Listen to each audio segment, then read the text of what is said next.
আসসালামু আলাইকুম প্রিয় দর্শক, আশা করি আল্লাহর রহমতে সবাই ভালো আছেন।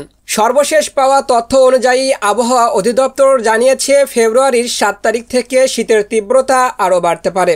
এছাড়া আগামী 24 ঘন্টার মধ্যে দুই বাংলার বিভিন্ন অঞ্চলে তীব্র থেকে অতি তীব্র মাত্রার ঘন কুয়াশার পূর্বাভাস দেওয়া হয়েছে।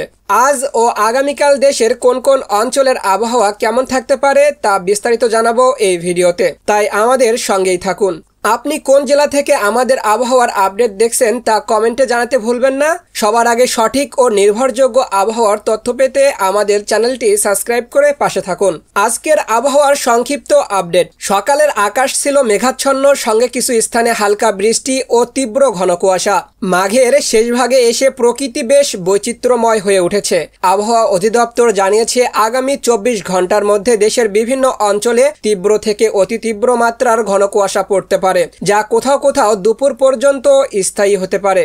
সেই সঙ্গে সারা দেশে রাতের তাপমাত্রা 1 থেকে 2 ডিগ্রি সেলসিয়াস হ্রাস পেতে পারে এবং দিনের তাপমাত্রা সামান্য হ্রাস পেতে পারে। আগামী মঙ্গলবার 4 ফেব্রুয়ারি সকাল 9টা থেকে পরবর্তী 24 ঘন্টায় অস্থায়ীভাবে আংশিক মেঘলা আকাশ সহ সারা দেশের আবহাওয়া শুষ্ক থাকতে পারে। তবে শেষ রাত থেকে সকাল পর্যন্ত সারা দেশের কোথাও কোথাও হালকা থেকে মাঝারি ধরনের কুয়াশা পড়তে পারে। সেই সঙ্গে সারা দেশে রাত এবং দিনের তাপমাত্রা সামান্য বৃদ্ধি পেতে পারে। ফেব্রুয়ারির 7 তারিখের পর থেকে শীতের প্রকোপ আরও বাড়তে পারে। অন্যদিকে আবহাওয়া অধিদপ্তরের সতর্ক বার্তা অনুযায়ী আগামী 24 ঘন্টার মধ্যে খুলনা, সাতক্ষীরা, যশোর, বরিশাল, পিরোজপুর, কুমিল্লা, নারায়ণগঞ্জ, ঢাকা, ময়মনসিংহ, সিলেট, রংপুর সহ দেশের বেশ কয়েকটি অঞ্চলে গভীর রাত থেকে সকাল পর্যন্ত তীব্র কুয়াশা থাকতে পারে, যা দুপুর পর্যন্ত স্থায়ী হতে পারে। তবে 4 ফেব্রুয়ারির পর থেকে পরিস্থিতির উন্নতি হতে পারে এবং আকাশ পরিষ্কার হতে পারে। শীতের তীব্রতা বাড়ায় দুর্ভোগে পড়েছেন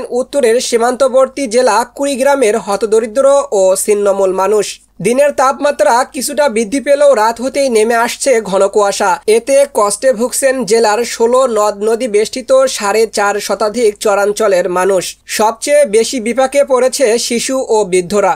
এদিকে আবহাওয়াবিদ মোহাম্মদ শাহিনুল ইসলাম জানিয়েছেন আজ সকাল 9টা থেকে পরবর্তী 24 ঘন্টায় নোয়াখালী, কুমিল্লা, ঢাকা, ময়মনসিংহ, বরিশাল ও সিলেটের কিছু কিছু অঞ্চলে হালকা বৃষ্টি বা গুড়ি গুড়ি বৃষ্টির সম্ভাবনা রয়েছে। তবে সারা দেশের আবহাওয়া প্রধানত শুষ্ক থাকবে। মধ্যরাত থেকে সকাল পর্যন্ত বিভিন্ন স্থানে মাঝারি থেকে ঘন কুয়াশা পড়তে পারে, যা কোথাও কোথাও দুপুর পর্যন্ত স্থায়ী হতে পারে। কুয়াশার কারণে বিমান চলাচল, নদীপথের যোগাযোগ এবং সড়ক পরিবহন সাময়িকভাবে ব্যাহত হতে পারে। উত্তরের সীমান্তবর্তী জেলা দিনাজপুর হিমালয়ের কাছাকাছি হওয়ায় এ জেলায় শীতের তীব্রতা বেশি থাকে। গত কয়েকদিন থেকে গভীর রাত থেকে কুয়াশার মোড়ানো পথঘাট, এতে হেডলাইন জ্বালিয়ে ধীর গতিতে চলছে সব ধরনের যানবাহন। চলতি ফেব্রুয়ারি মাসের শেষার্ধে দেশের কোথাও কোথাও 1 থেকে 2 দিন বজ্রবৃষ্টি বা শিলাবৃষ্টি হতে পারে বলে জানিয়েছে আবহাওয়া অধিদপ্তর। পাশাপাশি সংস্থাটি বলেছে ফেব্রুয়ারি মাসের প্রথমার্ধে ঘন কুয়াশা ও শৈত্যপ্রবাহ বয়ে যেতে পারে। আবহাওয়া অধিদপ্তর জানায় ফেব্রুয়ারি মাসে দেশে স্বাভাবিকের চেয়ে কম বৃষ্টিপাতের সম্ভাবনা রয়েছে। বঙ্গোপসাগরে কোনো ঘূর্ণিঝড় বা নিম্নচাপ সৃষ্টি হওয়ার সম্ভাবনা নেই। এ মাসে দিন ও রাতের তাপমাত্রা ক্রমান্বয়ে বৃদ্ধি পাবে। দীর্ঘমেয়াদী পূর্বাভাস আরো বলা হয়েছে ফেব্রুয়ারি মাসে দেশের প্রধান নদ নদীগুলোতে স্বাভাবিক পানি প্রবাহ বিরাজমান থাকতে পারে। এছাড়া এ মাসে দেশের দৈনিক গড় বাষ্পীভবন 2.00 থেকে 3.50 মিলিমিটার এবং গড় সূর্য কিরণকাল 5.5 থেকে 7.5 ঘন্টা থাকতে পারে।